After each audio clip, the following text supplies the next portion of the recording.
আপনি কি টেন্ডার নিছেন নাকি মিটিংটাকে বন্ধ করা? না না, বন্ধ কেন করার? আমি তো ওটাই বলছি আপনাকে, মিটিং তো আপনি করবেন না। ট্রাকটা এখানে আমি রাখলাম, আপনি সরান।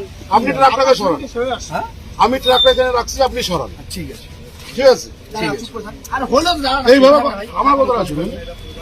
মেঘলিগঞ্জে এই প্রথম হলো হাইকোর্ট থেকে আমাদের পারমিশন নিতে হবে। হাইকোর্ট থেকে পারমিশনের ব্যাপার না, মেঘলিগঞ্জে এই প্রথম হলো, এটা আপনার দ্বারাই হলো। ঠিক আছে, শুনেন,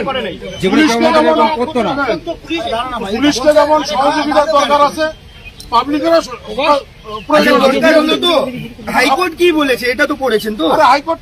হাইকোর্টে জবাব দিব আমরা তো, আপনার যা আছে আইনি ভাবে আপনি হাইকোর্টকে জানান, হাইকোর্টের জবাব দেবো আমি। আচ্ছা ঠিক আছে, হাইকোর্টের জবাবটা আমি দেবো। ঠিক আছে, আচ্ছা ঠিক আছে, ঠিক আছে, ঠিক আছে। আমি শুনেন, আপনি সরাবেন না তো? আমি সরাবো। এই প্রথম হাইকোর্টে ওটা আপনার ব্যাপার, ওটা আপনার ব্যাপার নাকি? বাবার জমিদারি? ঠিক আছে, আপনার বাবার জমিদারি? ঠিক আছে, কারো জমিদারি নাই, জমিদারি কারো নাই। আপনি মিটিং করতে দিবেন না? আমি কেন বাবার জমিদারি নাকি? কেন করতে দিবে না? কেন করতে দিব না? এখানে মিটিং হবে, করেন। যদি আপনি বেশি ইয়ে করেন আমি মেন রোড বন্ধ করে দেবো। ঠিক আছে, মেন রোড বন্ধ করে দেবো। আপনার যা করার আছে আপনি করবেন।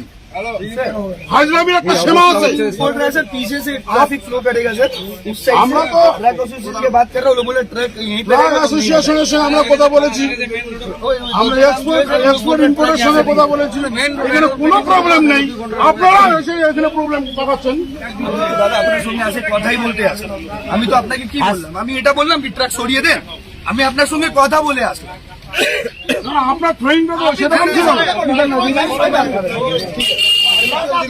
আমি ওনার সঙ্গে কথা বলছি তো, পারমিশন কার সঙ্গে কথা বলছি তো হবে। আচ্ছা ঠিক আছে, আমি ওনার সঙ্গে কথা বলতে আছি, আমি বলে গেলাম উনি সরাবেন না, উনি ওনার সঙ্গে সরাবো, হয়ে গেল ঠিক আছে।